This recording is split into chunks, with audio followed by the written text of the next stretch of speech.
After a thrilling 3 days of the MLB Playoff Wildcard Series, the divisional round is set. You have the team of destiny, the Detroit Tigers. You have the Magical Mets, who everybody says is an underdog, but they have the second highest active payroll. You have the Guardians. You have the Dodgers. You have the red-hot Padres. In this episode, I'm going to be breaking down every single divisional matchup, players to look for, series winners. Can powerhouses like the Dodgers and the Phillies continue their greatness? Or will teams like the Mets, Tigers, Padres, do they have a little magic in them? Let's get started with the show. We'll start first in the American League. Yankees versus Royals. The Royals sweep the Orioles in Baltimore. The Orioles were supposed to be the team of destiny. Not so destiny-ish. Destined for losing in the wild card series. And they had struggles last year. Lost in the divisional round after getting a bye. As of now, the starting pitchers are slated to be Michael Wacha versus Garrett Cole in Game 1. And Cole Ragans versus Carlos Rodon in Game 2. From there, it's up to probables, baby. The series will be going to Kauffman Stadium in Kansas City. This game has an underlying storyline, in my opinion. The Yankees have the highest active payroll in the MLB, $260 million. The Royals have one superstar, maybe two if you consider Salvador Perez, in the power of friendship. The power of friendship is what the Royals have. Their payroll, active payroll for the 2024 season, $84.6 million. If you've watched any media surrounding the Yankees, you know they have trouble hitting left-handed pitching, which includes Ragans, you have Long, you have Lynch, you have Bubic. This could be a problem for New York. And you think about where they play and the fact that they're going to have to go on the road for these middle two games. Kauffman is not necessarily a home run or hitter-friendly stadium. This is something that the Yankees have benefited off of for the entirety of the season. They've benefited greatly from the long ball, Giancarlo Stanton. Obviously, Aaron Judge, 58 home runs.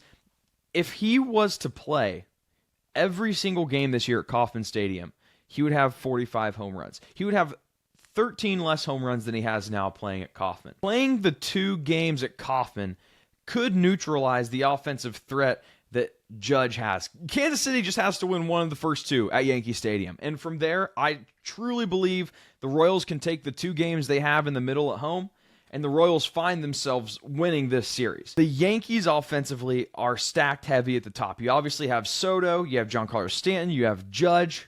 From there, you see a drop-off, where the Royals, it might surprise some of you guys, but looking into some of the deeper statistics, you have guys, Vinny Pasquantino, Michael Garcia, MJ Melendez, that are not in the MVP conversation. But these are guys that are reliable in the middle of your lineup.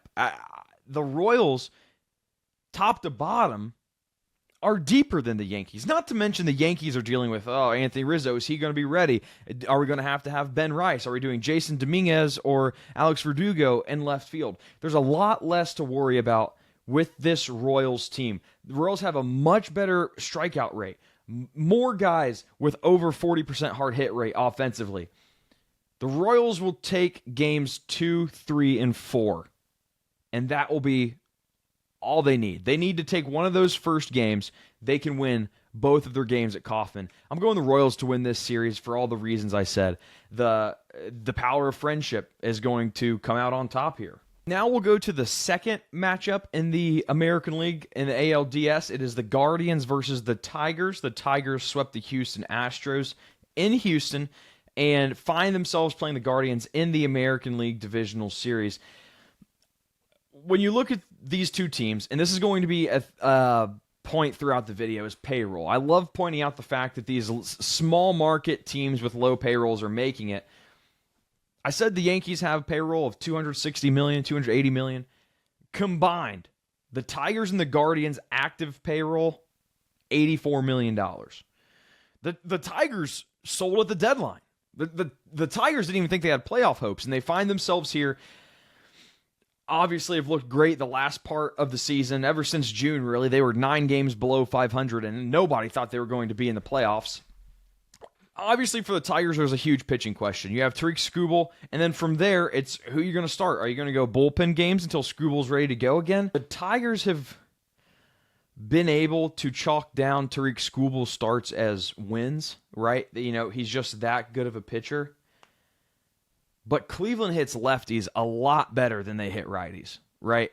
And against this Cleveland team, this is Skubal does a great job at forcing missed barrels, but the Guardians have made things work given the fact that they have the lowest barrel rate in the MLB. So making the Guardians not barrel up the ball is not going to be of detriment because they've been doing it all season and they still know how to win. That is what is important here. The Guardians know how to win with missing barrels. And that's because you have guys like Quan that don't strike out and they get on base. You have 6 guys with a sub 20% strikeout rate for the Cleveland Guardians.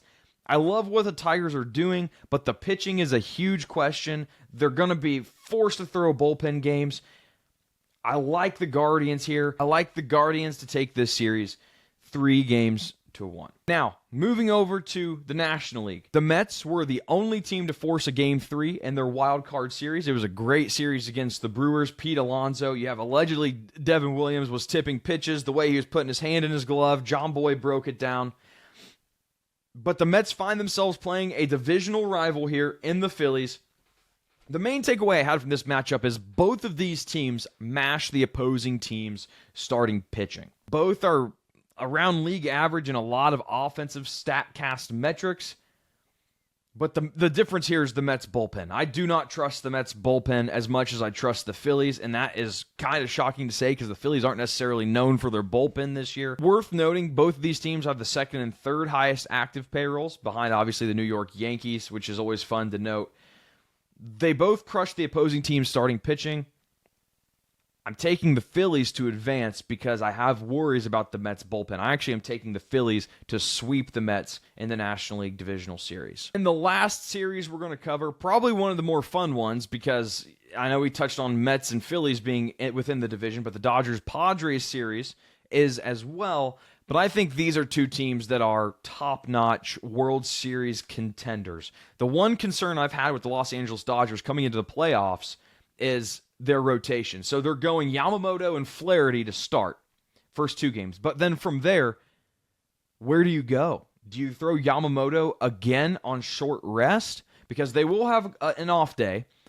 Or are you going to force yourself to throw Walker Buehler or Landon Knack? Like, they're just, Glasnow's out. That was not something they should have expected. They didn't expect it. And now they're left shorthanded on the rotation side. I don't know who I could trust the Dodgers to start the last 3 games. And if the Padres end up taking one of those, the Dodgers are up a creek. Now, I'm not a fan of Yu Darvish. I think he is old. I think that the Dodgers will take that second game because right now it's slated for Dylan Cease the first game, Yu Darvish the second game. I don't like Yu Darvish in his matchup against the Dodgers, but offensively, San Diego has the top expected batting average in the MLB. And obviously, you can look at the Dodgers and you can point to Betts, Ohtani, Hernandez, Will Smith. You can point to the guys on the Dodgers offense, but if you can't keep the Padres from scoring, that's a huge problem.